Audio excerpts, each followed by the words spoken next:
ശബരിമല യുവതീ പ്രവേശനത്തിൽ പിണറായി സർക്കാരിന്റെ ഇരട്ടത്താപ്പിനെതിരെ രൂക്ഷ വിമർശനവുമായി ഹൈന്ദവ സംഘടനകൾ. ഭക്തരെ വഞ്ചിക്കുന്ന തരത്തിലുള്ള ഇരട്ടത്താപ്പാണ് സർക്കാരിന്റേത്. യുവതീ പ്രവേശനത്തിനെതിരായ CPM ഒരിക്കലും നിലപാടെടുക്കില്ല. ശബരിമലയിലെ ആചാരങ്ങൾ സംരക്ഷിക്കുമെന്ന ദേവസ്വം ബോർഡിന്റെ നയം തെരഞ്ഞെടുപ്പ് മുന്നിൽ കണ്ടുള്ള തന്ത്രമെന്ന ഹൈന്ദവ സംഘടനകൾ. വിവരങ്ങൾ നൽകാനായി MS വീണ ചേരുന്നുണ്ട്. വീണ, സംശയമൊന്നും തന്നെയില്ല, ഈ ഒരു സാഹചര്യത്തിൽ ഇലക്ഷൻ മുന്നിൽ കണ്ടുകൊണ്ട് തന്നെയാണ് CPM പെട്ടെന്നൊരു നിലപാടുമാറ്റം മുൻപോട്ട് വെക്കുന്നുണ്ടെങ്കിൽ തന്നെയും എന്താണ് ഇതുമായി ബന്ധപ്പെട്ടുള്ള കൂടുതൽ വിശദാംശങ്ങൾ?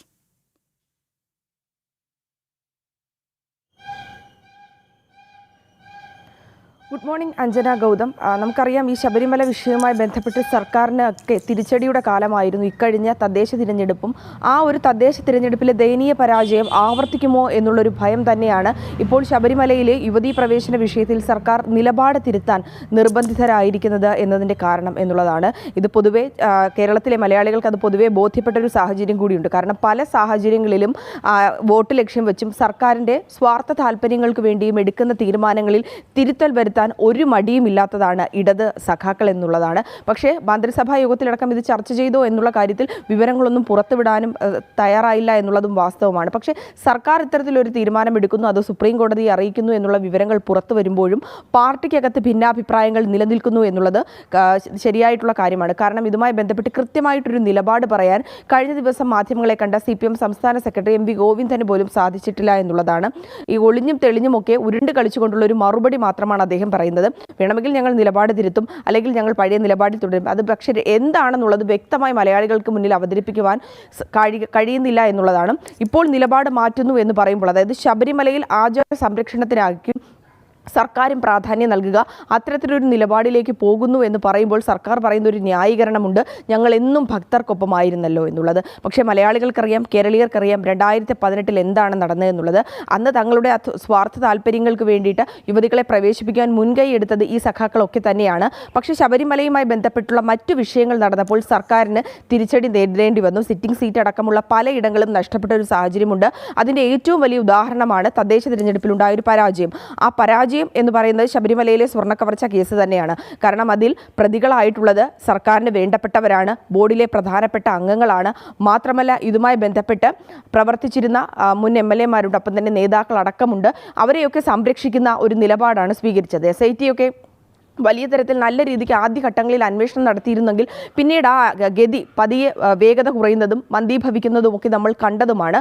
അവരെ സപ്പോർട്ട് ചെയ്യുന്ന ഒരു, അതായത് ഇതിൽ പിടിയിലായ സഖാക്കളെ പിന്തുണയ്ക്കുന്ന ഒരു നിലപാടാണ് സർക്കാർ സ്വീകരിച്ചത്. ഇപ്പോൾ പോലും അത്തരത്തിൽ മനസ്സിലാക്കേണ്ടത്, കമ്മ്യൂണിസ്റ്റുകളായ നിരീശ്വരവാദികളായിട്ടുള്ള ഇവിടുത്തെ ഭരണകൂടത്തെ സംബന്ധിച്ചിടത്തോളം അവരുടെ സങ്കല്പത്തിൽ ശബരിമലയിൽ ആക്ടിവിസ്റ്റുകൾ എത്തണം, അവിടുത്തെ ആചാരലംഘനം നടക്കണം എന്നുള്ളതാണ്. പക്ഷേ ഭക്തജനങ്ങളുടെ വലിയ അമർഷം, പ്രതിഷേധം അത് 2019 ലോക്സഭാ തെരഞ്ഞെടുപ്പിൽ CPM-നെ ഇല്ലാണ്ടാക്കി.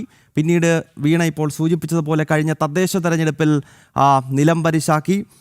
അങ്ങനെ വലിയ തോതിലുള്ള ഭക്തജന വികാരം തെരഞ്ഞെടുപ്പ് ഗോതയിൽ തങ്ങൾക്കെതിരാകും എന്നതുകൊണ്ട് അവർ രാഷ്ട്രീയമായി ആ നയം താൽക്കാലികമായി ഒന്ന് മാറ്റുന്നു. അല്ലാതെ ആചാരലംഘനം നടത്താൻ താല്പര്യമില്ലാത്തത് കൊണ്ടല്ല. അങ്ങനെ വേണ്ട മനസ്സിലാക്കാൻ.